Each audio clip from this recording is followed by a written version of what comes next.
I got called a lot of things. Misogynist was one. Woman beater. What people seemed to overlook, though, was the fact that She-Ra may have been a woman, but she had the strength of 50 men, and she was very aggressive.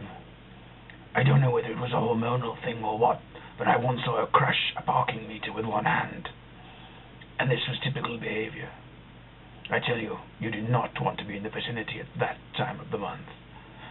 I remember the time she couldn't find her bra and actually chewed through a wall to get at a stagehand who had foolishly asked her to calm down.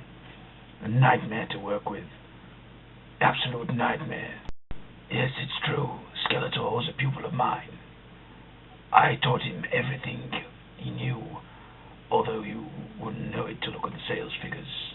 But that's another story. No, he was very unruly as a youngster, and this may account for some of the more nefarious activities he got up to in later life. Terrible hand-eye coordination skills, and I recall that he was very prone to temper tantrums. One time, he was refusing to eat spinach, so I was forced to beat him with a bag of apples.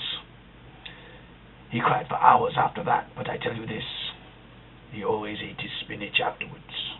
Well, there were some advantages to being able to turn my hands into guns. It was always handy for flagging down cabs, and proved an inexpensive way to entertain the kiddies on Bonfire Night and New Year's Eve.